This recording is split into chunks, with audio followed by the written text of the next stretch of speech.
Good evening, ladies and gentlemen. Before we begin this meeting, I ask everyone to silence your cell phones. Before FBISD Board of Trustee meetings, an open meeting for the public to address the board conducting district business. Therefore, audience members may address the board during the designated audience items section on the agenda. If you have any printed materials you want to give to the board members, you must provide them to the board secretary, Jane Kaiser, or to me, and we will provide them to the board. We also ask the members of the audience be respectful of others, remain quiet during the meeting so that everyone is able to hear the proceedings. For your convenience, microphones have been provided on both sides of the boardroom. Please speak directly into the microphone if you are asked to answer a question during or addressing the board during the meeting. Thank you. Thank you all. Time is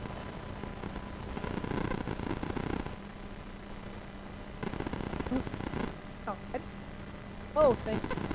The time is 6 o'clock and we have the presence of a quorum, and this meeting has been duly called and noticed required by law. I'd like to now rise and join.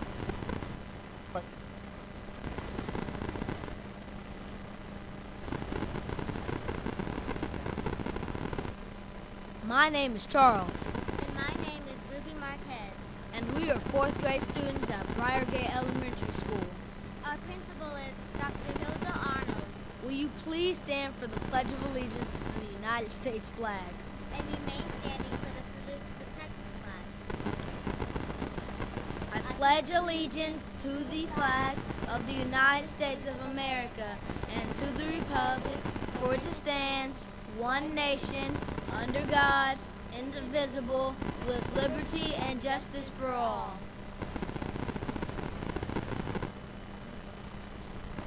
Under the Texas flag, I pledge allegiance to the Texas, one state under God, one and indivisible.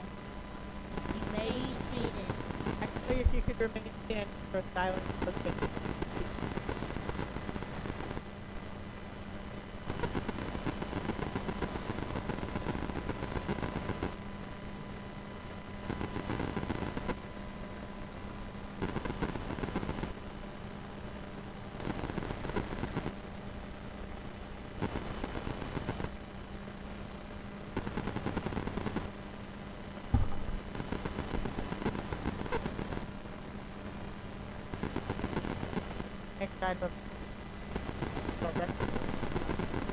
Thank you, Madam President. If the board would join me in front of the dais, we'd like to celebrate the successes of some of our outstanding students in Fort Bend.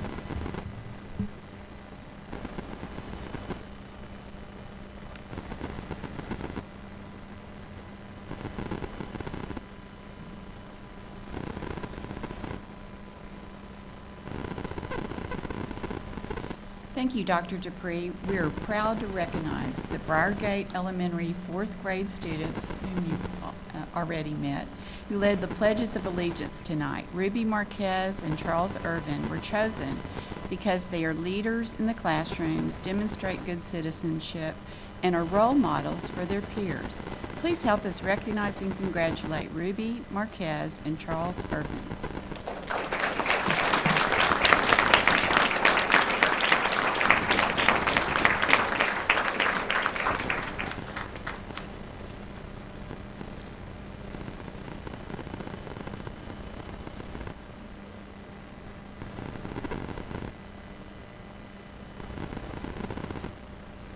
And will those who are here to support these students please stand so we may recognize you?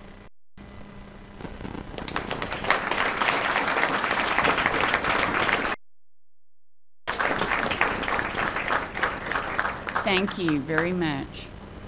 Next, we are pleased to recognize and congratulate the Dulles High School UIL academic teams for placing first in science, math, and speech and debate, and second place team in number sense at the state contest. Dulles High School is the first 6A academic state champion. This marks their 3rd state title in 4 years and 8th straight academic championship for Fort Bend ISD. First, the first place science team members are Aman Patel, who also placed first in individual science.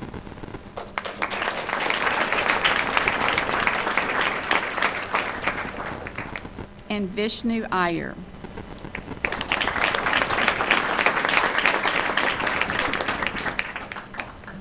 The first place math team members are Brian Bell, who also placed second in individual math.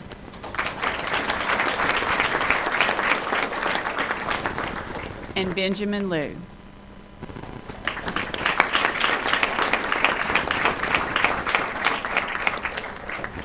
The second place number sense team member is Shreya Thipureddy.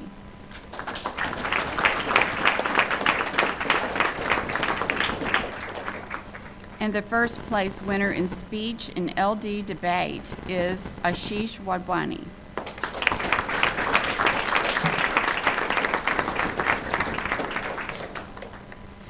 We would also like to recognize the coaches of these talented students. Dr. Drew Poche,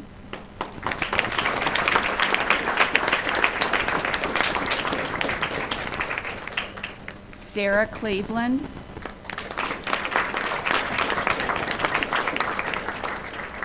and Anthony Yim.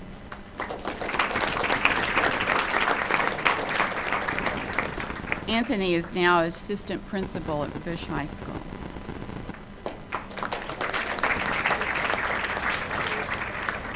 And will those who are here to support these talented students please stand so we may recognize you.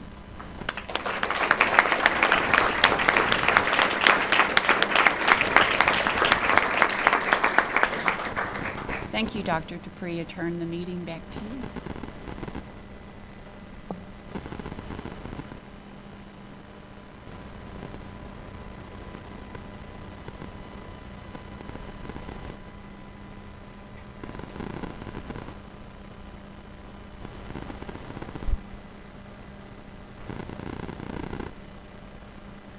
Next item of business, audience item. And can you you'd like to know? Our first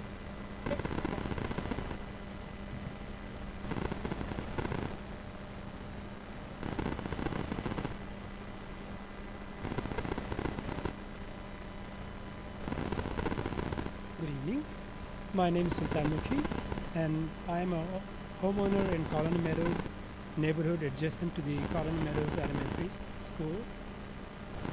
I was here at the board meeting each of the last 2 weeks, and I agree with the comments made by my neighbors at the meetings. Thank you for listening to us and for expressing a willingness to return this issue of multipurpose pavilion to the CME PTO so that we can provide community input. I strongly feel that community input was not taken in this project. As my neighbors have stated in the 2 prior board meetings, homeowners in Colony Meadows attempted many times to discuss our objections to the proposed multipurpose pavilion, but we were prevented from doing so in any meaningful way.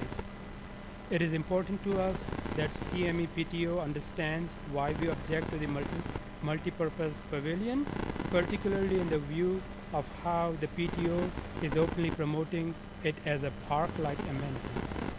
I want to make sure that board appreciates how close the school is to our homes. I have a Google Earth printout of the school and the homes nearby, some of which are no more than 40 to 50 yards from the proposed multipurpose pavilion.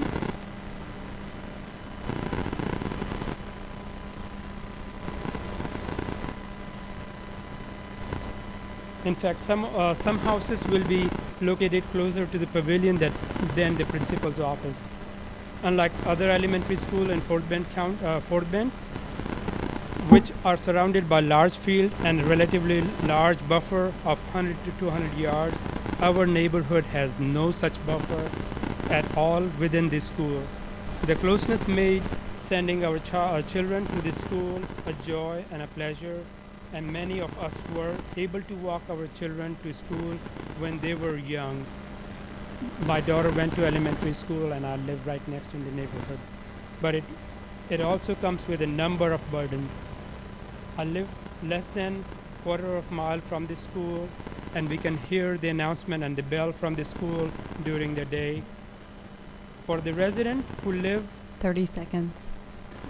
who live for work between 8 to 8:30, there are traffic jams and streets adjacent to the school because of the parents dropping off the children.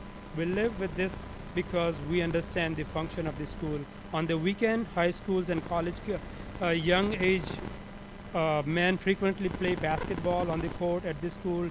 They use profanity and foul language. Many of us cease to use or reduce the use of the park at the school.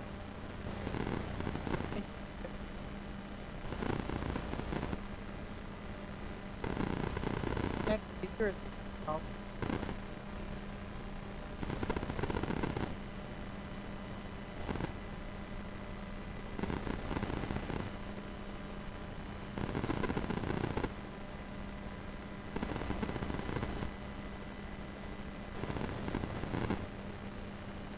Hi, my name is Kathy Gablik, and I've been in Colony Meadows for 21 years.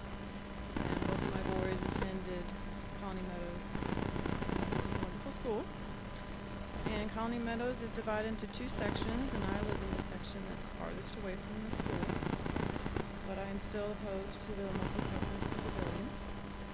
And I join my neighbors in opposing the multi-purpose pavilion because I believe the unique and hidden nature of where it will be located has a high likelihood of increasing crime in our neighborhood. We are also concerned about the 900 apartments that are proposed to be built nearby, which will increase the number of students zoned to Colony Meadows, increase the use of the pavilion, and increase crime in the area. And I urge the board to grant the request of the ad hoc committee and return the request to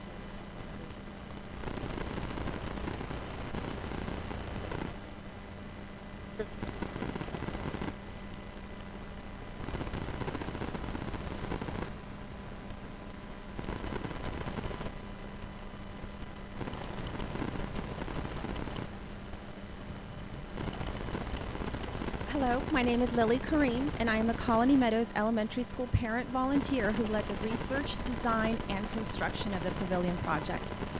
I decided to speak at tonight's meeting to shed some truth to the generous gift the PTO board is offering the school. From the early stages of the project, the concern of potential crime to the Colony Meadows neighborhood was offered as a reason to not support the project. After discussions with Sugar Land City police officers, Fort Bend ISD officers, First Colony Community Association representatives, and our school principal, it was decided that those concerns were based more on fear than factual data. For those reasons, the project continued on its research stage and eventually became a viable proposal to the PTO board. The Colony Meadows Community Crime Watch has protested to your board that they have not been engaged or had their concerns heard. That is untrue. The past and current PTO has heard their concern of crime and feels that those concerns do not outweigh the benefits of the structure to the 750 plus students at our campus. Currently, we have 14 neighborhoods that feed into our school, and it is in the interest of the PTO board to serve the students of all neighborhoods, not solely focus on the desires of one.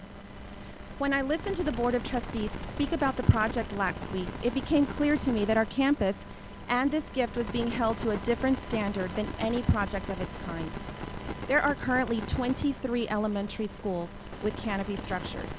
I personally researched the PTO process of the most recent canopy structures erected at Colony Bend Elementary School and Barrington Place Elementary School. Both gifts were vigorously examined by the Fort Bend ISD Design and Development Department before they approved the structure and offered it to the Board of Trustees for acceptance. Our school has not been an exception. I worked closely with Fort Bend ISD project manager to ensure the design and safety standards had been met.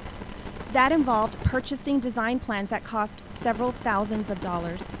By not allowing this gift to remain on your agenda for acceptance, I believe you are undermining the efforts put forth by Fort Bend administration to properly vet reasonable gifts before they are brought to the board. They have done their due diligence to ensure that the opposition's complaints regarding crime and questionable PTO behavior had been addressed. The results have been clear that the PTO acted in a reasonable manner, and for that reason, the administration has allowed the gift to come to this level. It may not have been the outcome the opposition desired, but at some point, we must trust in the process that is currently in place. By removing the gift from tonight's agenda, you have essentially changed the process of gifting to Fort Bend ISD schools. There is a system in place. We have followed it to the fullest extent, and we are now respectfully asking you to finalize the process by accepting our generous gift and allowing this matter to be resolved. Thank you.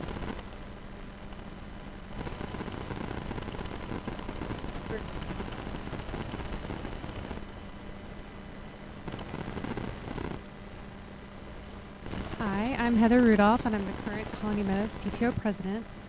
In regards to the pavilion, I would like to note that the CME PTO board is disappointed in the Fort Bend ISD Board of Trustees' decision to not include our gift on tonight's agenda. Also, the PTO is now in a position to potentially lose $36,000. This money could be lost due to the Board of Trustees changing the district gift process solely for the pavilion in question. Our PTO has followed the same district process as any project before us, and we would like for the Board of Trustees to vote on the pavilion next month. Over the last couple of weeks, your board has heard from an opposition group. One member of that group mentioned that the new president, me, was opposed to the pavilion prior to taking office, but I took my new role in order to bring our PTO to a better place of openness and transparency. I would like to completely corroborate that. However, my personal opinion is insignificant. The position of president states that I must remain impartial. It is my duty to work toward the will of the PTO board. I am here to tell you that the current board fully supports the previous board vote taken on May 13th, and we would like to proceed with the pavilion gift. The argument by the opposition group that the PTO voted incorrectly is illogical. If our vote was invalid, then every other gifts vote taken in the past by CME PTO boards were also invalid. Why should the current PTO board be held to a different standard simply because there is an opposition group? I would also like to note that the current PTO board has held 2 meetings as of today. PTO board members have the option at every meeting to make a motion to rescind the vote of the previous board. A motion to rescind has not been made, which reinforces support of the gift. Many that are part of the opposition group know me and know of my desire to work toward greater transparency and openness. However, since taking on my role 4 months ago, there have been no requests for meetings to resolve any differences. There have been no questions asked to gain more insight on the project itself. At this point, the opposition group only seems to be working to derail the pavilion project. To validate some of their comments, I would like to acknowledge unfair treatment of many individuals on both sides of the argument last school year. However, we have to move forward. Not allowing the project to continue due to hard feelings is not an option. It has been suggested by the opposition group that the PTO wait to reintroduce the pavilion gift in order to let anger subside. Our PTO cannot be directed by an outside group. That goes against the desire of the PTO board, and that certainly goes against our bylaws. The CME PTO has followed the process put forth by our PTO bylaws and by the district, and now we are in a position to lose a significant amount of money.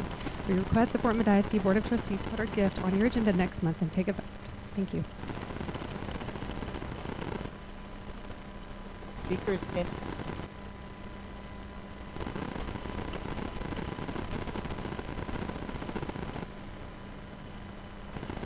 My name is Jenny Kennington, and I served on the Colony Meadows PTO board last year as the gifts chair. I'm here tonight to ask this honorable board to put our gift back on the agenda as soon as possible and vote to accept it without further delay. Last year, a gift committee was formed of both general and board members of the PTO to gather input from teachers and parents for possible gift ideas. We received several submissions and reviewed each one to see if it was a possibility, whether it was feasible and desirable by the administration, and should be brought to the board for a vote.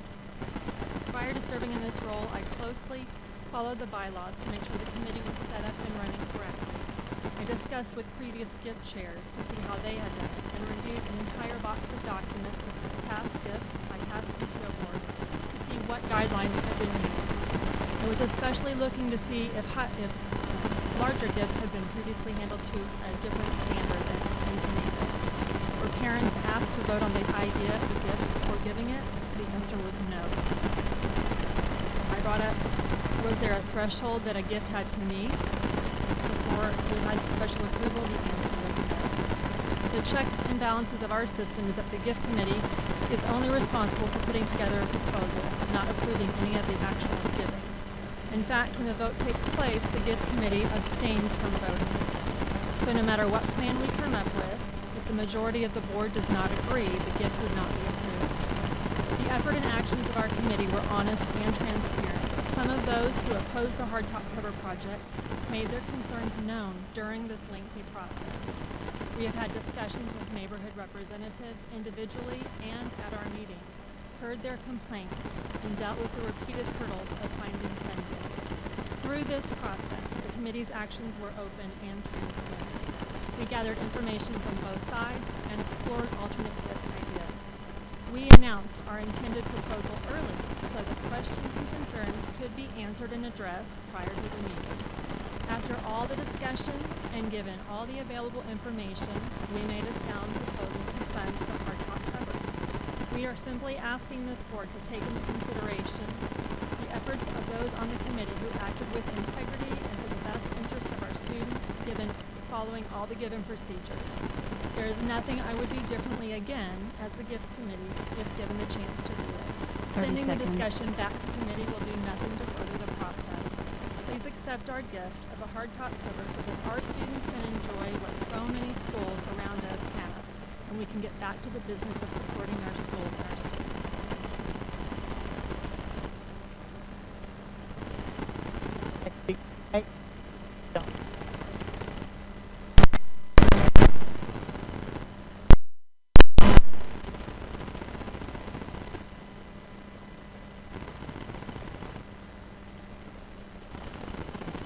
Good evening, everyone. My name is Vanicia Johnson, and I felt compelled to come and introduce myself to you guys personally because I know you have received emails from me extensively concerning the Saved by the Bell program. And I asked the board to vote no against this program.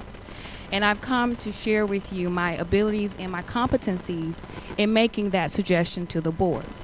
Not only am I the founder and chairperson of a massive movement here in Fort Bend County to address inequities in every system of government, I'm also a Fort Bend ISD parent. The name of the movement is called Citizens Advocating for Social Equity, CASE. I just needed some motto, I'm sorry. But I wanted you to know that movement was birthed here, and it was inspired by my own personal interactions with the district as the mother of 2 special needs kids, of which one is involved in the district. Both of my children have autism. The one involved with the district, he also is ADHD. He has a debilitating condition called dysautonomia and a host of other issues that makes his challenges with the district pretty difficult to manage for myself and for him as a student. I'm also a taxpayer. I've been involved with the district for 12 years, owning a home in the Sugar Land area, but I'm a stakeholder. What you may not know about me is that I am licensed at the highest level in the state of Texas in social work. I graduated from Tulane University with a concentration in social work, clinical, and administration. I've also held positions such as program manager for the city of Houston under Anise Parker in the HIV and AIDS Bureau, where I managed $9 million contracts. I also served as the compliance and performance improvement officer here in Fort Bend County at FQHC. I've been a chief operating officer. I've been the director of social services for one of the largest FQHCs here in Houston. I know programs, okay? I know programs. I don't come to you filled with emotions and all the radicalness and all the perceptions and all the misbeliefs about the Saved by the Bell program. I come to you with a careful examination of the harm that this particular program could cause the district at a critical time where it's evaluating and reevaluating its own processes concerning truancy. 30 seconds. I'm here to share with you my concern is that when Chief Dobbs reported positive outcomes concerning his program, that's an F report concerning yours. Where that particular program sits on the spectrum of prison to pipeline, sits on the spectrum of truancy, you need to know when he reports an A, you get an F in prevention. So I ask you to reevaluate this proposal of Saved by the Bell program. Thank you.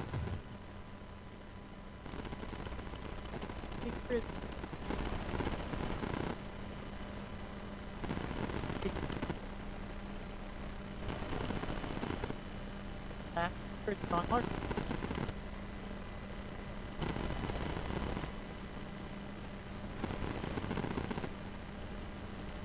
Good evening, everyone. Nice to see many of you again.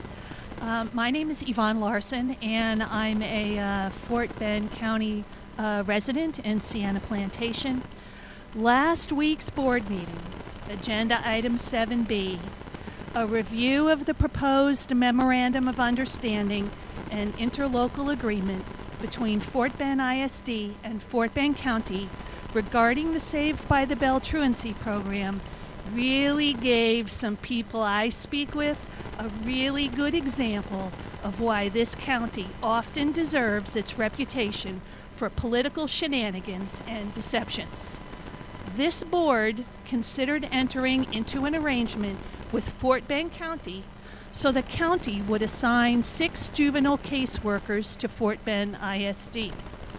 Quote from the agenda packet, "These caseworkers will work as liaisons to coordinate and provide follow-up with the judicial system and will work with the school truancy officers, counselors, and community resources to address the social factors behind truancies.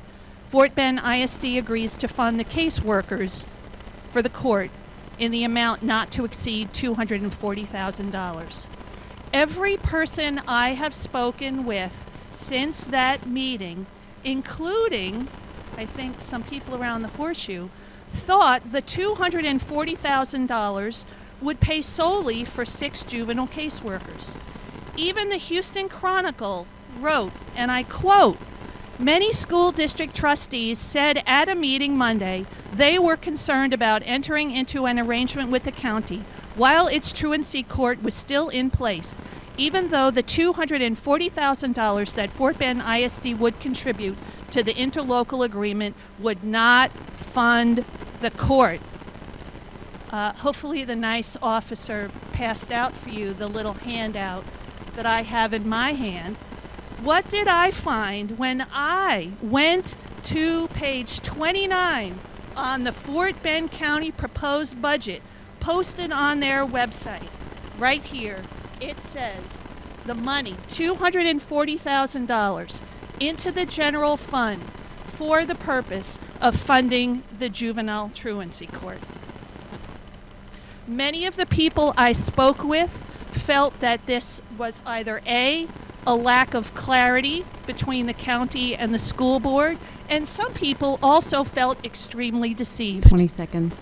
So eventually that will be answered, because last night you, many of you, and every member of Commissioner's Court was copied on an open records request I sent to the county attorney pertaining to the truancy court.